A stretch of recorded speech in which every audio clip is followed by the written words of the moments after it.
mahadnaqanaa jiifka shuruud la'aanta uu ku wareejiyey ciidamadii madaniga ahaa ee deegaankan iyo gaadiidkoogiiba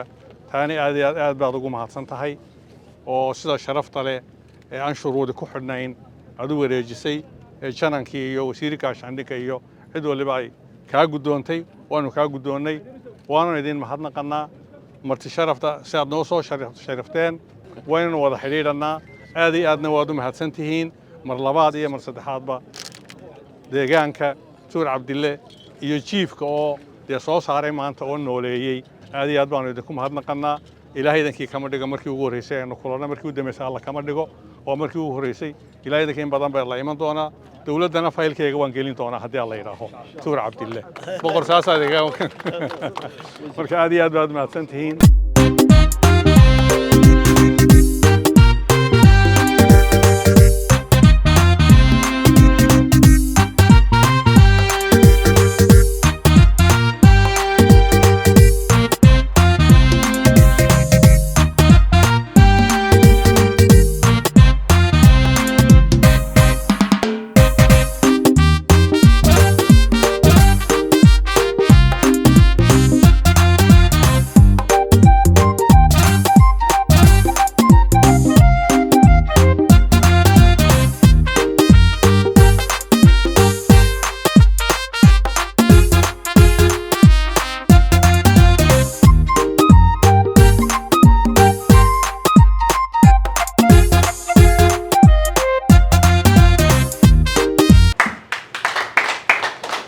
وانا إذن كم موقتها وانا إذن دعينا يا هرت شخصيا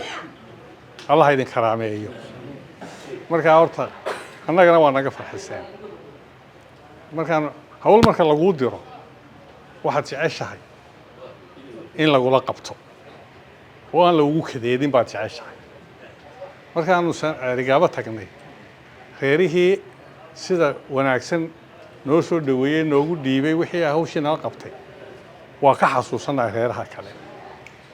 idinkana saraar waa idinka xasuusnaan doonaa waayo waa qadarin aad qadariseen anaga hortana qadariseen mashruucii dawladdu keentayna aad qadariseen oo aad hormood ka noqoteen waxaan rajaynaynaa inta kalena inay idinku dayan doonteen gobolku horta waxaad samayseen tallaabada aad ku kacdeen ee aadna karaamayseen ee mashruucii dawladdana aad karaamayseen annaguna waan idinku karaamaynanaaye ilaahay ha isku keen asturo waa dan guud waa dan qaran shaksi waxba uma aha shaksi ma laha ama calbar ha ahaado ama mid kale ha ahaado ama saraar ha joogo ama sool ha joogo laakiin waa dan qaran weeye laba ciidanna ma wada joogi karaan wadda ciidan keliya ma wada joogi karaan ama kaan baa xoogaysan lahaa jabhadaha oo intuu imiga ciidankan ee madaniga waxaan ka baxo ayuu jabhada isku bedeli lahaa kaasuun baa xoogaysan lahaa haddii kan kala daciifo in dawladdu iyadoo aan waqti yar joognay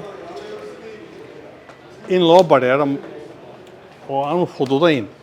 in dawladdu u badheedho aanu u badheedhno ma dhib yarayn ciddii fahmi weyday ee wax jiidjiidaysaa waa nasiibkeed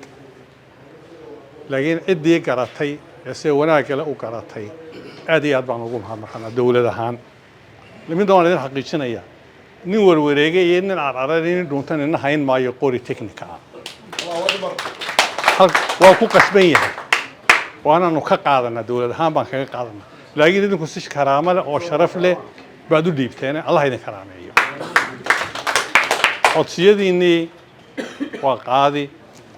laakiin bariga dhibaatada taagani waxaa ka mida biyaha biyuhuna waa nolosha waxa nool biyo la'aanteed cidina noolaan mayso dad iyo duunyo iyo geeda iyo dhir iyo midna noolaan mayso marka waa ku dadaalanaa waanu isku day dhaamka xataa maadaama tallaabo hore loo qaaday in la dhammaystiro adigu waa ku dadaalanaa horta biyaha baahideeda waa ku dadaalanaa baahida kale reerku ay soo gudbiyeenna ilaahay idankii waxba ha karan mayno